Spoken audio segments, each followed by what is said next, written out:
Welcome back to Movie Synopsis. Today, I will show you a post-apocalyptic zombie movie from 2016 titled The Girl with All the Gift. Spoilers ahead, watch out and take care. Melanie is lying in bed as the lights in her cell come on. She gets up and starts preparing for school. Two soldiers come in and she greets them happily, but the only thing they care about is securing her to the wheelchair.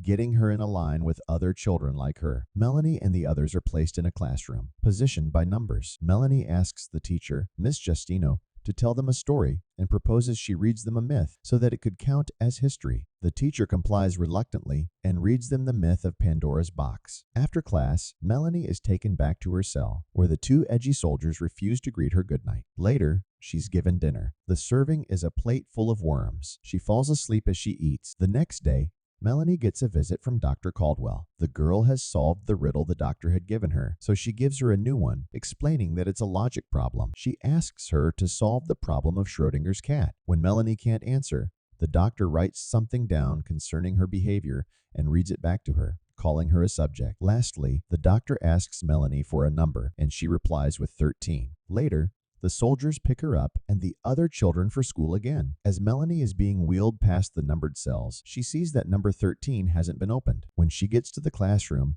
the same numbered place remains empty. The teacher decides to give them a writing assignment for that particular class, and the children are worried that they wouldn't know what story to tell. Melanie is the only one writing a longer one in her notebook, so when the teacher asks for someone to read it loud what they wrote, she quickly raises her hand. She depicts herself as the savior and hero in her writing. The teacher gets overwhelmed by the story and goes over to Melanie, wanting to touch her. Suddenly, Sergeant Parks bursts inside the classroom and screams that touching the children is forbidden. He wants to give Justino a reminder of why that's the case, so he walks up to one of the children and rolls his sleeve, bringing his arm close to it. The child sniffs him and unhinges its jaw, wanting to bite him. The other children mimic the same behavior. After the class, Sergeant Parks walks into Melanie's cell as the others are getting ready to take off her restraints. The girl antagonizes him, so he leaves her restrained to the chair. The same night, Justino goes to see Melanie, and when she realizes that she has been left like that, she walks into the cell and starts taking off the restraints. The girl gets a sniff of the teacher's scent and starts turning like the other children.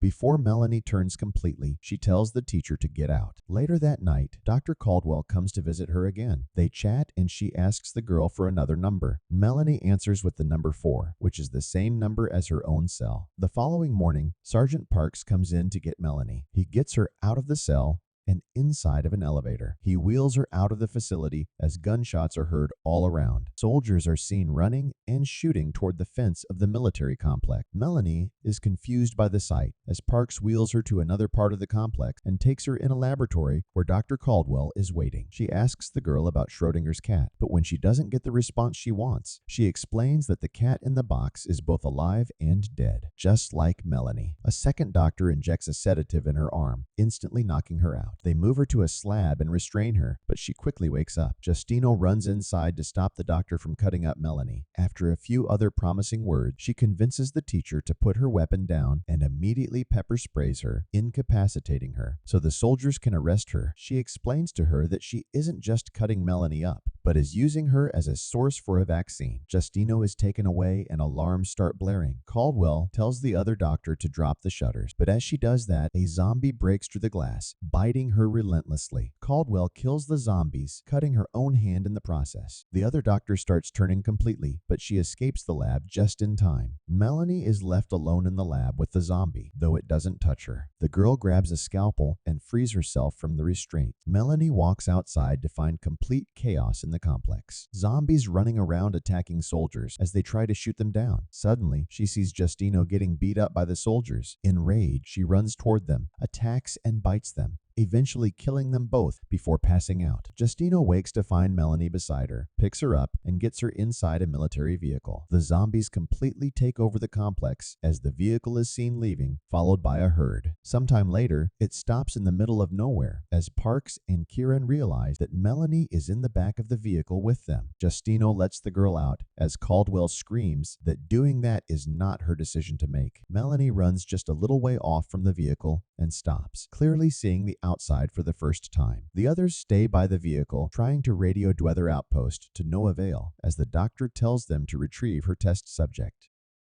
Parks, Kieran and Caldwell check the vehicle for supplies, but find no water or food, just a mask used to retrieve zombies. The sergeant makes a plan to go south to Beacon, assuming everyone back at the complex is dead, except the zombie children. They put Melanie on the gunner's seat of the vehicle, strapped in and masked, and make their way to a river to get water.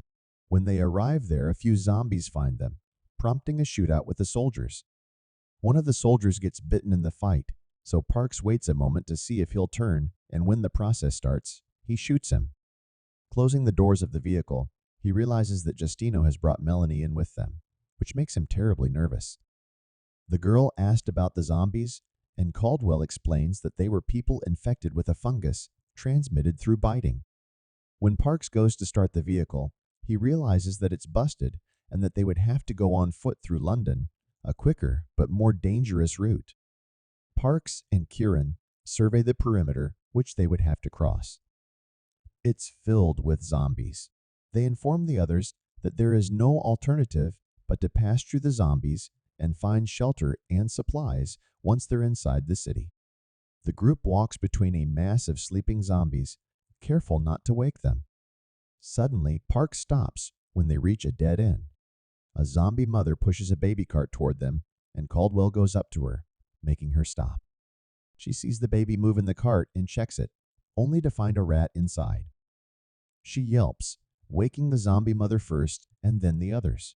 The group manages to escape and moves through the zombie-filled streets of the city, eventually finding an abandoned hospital and going inside.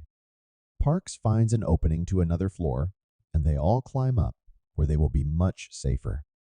Parks, Justino, and Kieran immediately go on patrol, while Caldwell and Melanie stay back.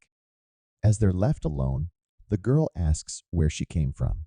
The doctor explains that her and others like her were found on a maternity ward in a hospital. They were the children of mothers who got infected with the fungus while they were still pregnant, so the infection got in their system through the placenta. Caldwell tells her that they were different than the other zombies, able to think and react almost like real people. Later, Justino returns, giving Melanie new clothes she found for her and apologizing that she didn't find any food. That night, Park and Justino talk about Melanie, and he tells her that the girl loves her. Meanwhile, Kieran is guarding the girl, and she bonds with him as well. The next morning, they notice that more zombies have gathered in front of the hospital. They have no way out, but Melanie comes up with an idea. Since the zombies won't attack her, she convinces them to let her go outside and find a way to move the zombies away from the building. Caldwell doesn't like the plan, but without an alternative plan, the others agree. Before she leaves, Melanie asks to put on her new clothes. She goes outside and passes the zombies without trouble. Suddenly, she sees a cat, hunts it down and eats it raw. Later, she goes into a house and finds a little dog. When she comes back, she uses it as a decoy for the zombies, getting them all away from the hospital. Parks puts the mask and the handcuffs back on, and they continue the journey through the abandoned city, headed for Beacon. On their way, they see something strange, the fungus growing out of the bodies of the zombies, something the doctor thinks is the next stage in the life cycle of the fungus. She then tells Melanie that in her case, the fungus works more as a symbiote than a parasite like in the others. Going deeper in the city, they find a huge mass of bodies growing into a massive fungus that Caldwell suspects is the reason why no walking zombies are around.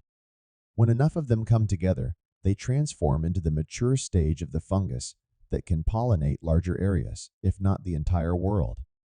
On their way, they suddenly find a mobile laboratory. They get inside the vehicle and start looking through it. Park tries the engine first, and then the radio. No response. Kieran leaves on a supply run, and Melanie is getting uneasy, like she's about to turn. She tells them that she needs to eat too, and they let her out to hunt. She finds her food fast and tears right through it. When she's done eating, she hears a strange sound and follows it to a bookstore. She peeps truth and sees a group of children communicating with grunts. Melanie understands that they are just like her, when suddenly one of them comes inside and tells the others that he has smelled something. They all follow him out. Back at the mobile lab, Caldwell is getting sicker and informs Justino that she has sepsis. Then she starts talking about Melanie again and how she needs her brain and spine to make the vaccine, much to Justino's displeasure. Suddenly, Melanie returns and tells them about the children she saw, convinced that they will hunt for Kieran. He's seen walking down a street and suddenly finding an unopened can on the ground, and then another one, until he sees a store and crawls under the shutter to get in. Once inside, he starts eating and looking through dirty magazines. A little girl appears behind him, startling him.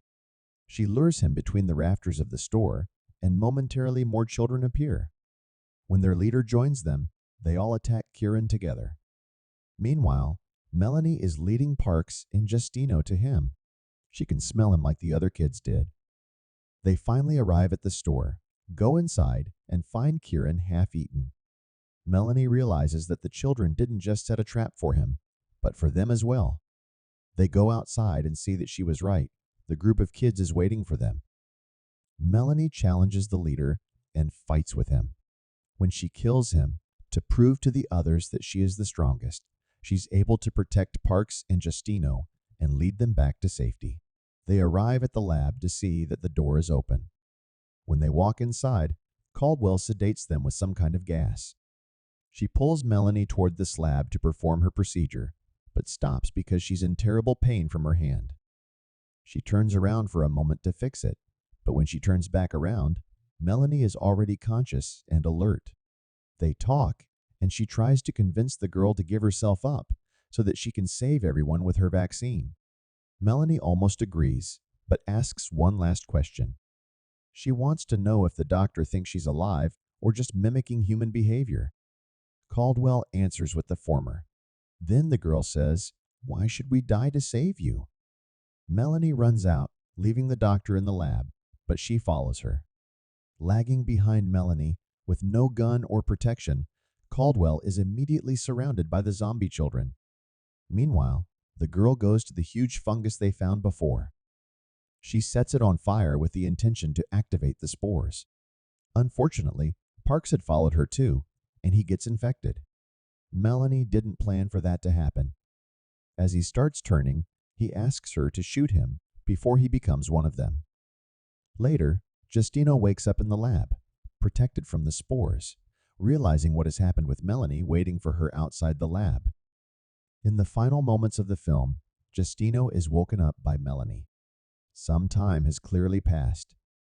She takes out a whiteboard with her and starts a class with the zombie children, listening to her from the other side of the lab window. Melanie is their leader now, and they all attend Miss Justino's lessons together. Make sure to subscribe and turn on notifications so you can watch more videos like this. Thanks for watching.